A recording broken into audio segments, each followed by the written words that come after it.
ನನ್ನ ಧರ್ಮ ನನ್ನ ಧರ್ಮ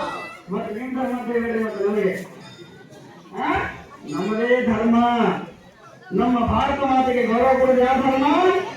ನನ್ನ ಧರ್ಮ. ನಮ್ಮ ದೇವಸ್ಥಾನ ರಕ್ಷಣೆ ಮಾಡೋದು ಯಾವ ಧರ್ಮ? ನಮ್ಮ ಮಕ್ಕಳಿಗೆ ಸಂಸ್ಕಾರ ಕೊಡೋದು ಯಾವ ಧರ್ಮ? ನನ್ನ ಧರ್ಮ. ಹಿಂದೂ ಸಮಾಜವನ್ನು ರಕ್ಷಣೆ ಮಾಡೋದು ಯಾವ ಧರ್ಮ? ನನ್ನ ಧರ್ಮ. ಇದು ಧರ್ಮ, ನಮ್ಮ ಜೀವನ ಪದ್ಧತಿ. ಪ್ರತಿದಿನ ನಾವು ಬೆಳಗ್ಗೆಯಿಂದ ಸಂಜೆವರೆಗೆ ಎಲ್ಲ ಕೆಲಸವನ್ನು ಮಾಡ್ತೀವಿ, ಒಳ್ಳೆಯ ಕೆಲಸ ಮಾಡ್ತೀವಿ. ಅದು ಎಲ್ಲವೂ ಹಿಂದೂ ಧರ್ಮ ಅಂತ ಕರೀತೀವಿ ನಾವು. ಇದಕ್ಕೆ ಧರ್ಮ ಅಂತ ಕರೀತೀವಿ. ನಾವೆಲ್ಲ ಬರ್ತೀವಿ ಅಂತ ಗೊತ್ತಾಗಲ್ಲ, ಮೊದಲನೇ ಬಾರಿಗೆ ಗೊತ್ತಾಗ್ತದೆ. ಇದು ಎಲ್ಲಿವರೆಗೆ ನಮ್ಮ ತಂದೆ ತಾಯಿ ರಕ್ಷಣೆ ಮಾಡುವಂತ ಧರ್ಮ ನಮ್ಮನ್ನು ಅನಿಸೋದಿಲ್ವೋ ಅಲ್ಲಿವರೆಗೆ ನಾವು ಹಿಂದೂಗಳು ಒಂದು ಕಡೆ ಸೇರುವುದಿಲ್ಲ. ನಮ್ಮ ಕರ್ತವ್ಯವನ್ನು ನಾವು ಮಾಡಬೇಕು. ಹಿಂದೂಗಳನ್ನ ಒಂದು ಕಡೆ ಸೇರಿಸುವಂಥದ್ದು ಯಾಕೆ ಅಂತ ಕೇಳಿದ್ರೆ ನಮಗೆಲ್ಲ ಗೊತ್ತಿದೆ. ಹಿಂದೂ ಸಮಾಜ ಇದೇ ರೀತಿ ಹೊರಗಿರ್ತದೆ.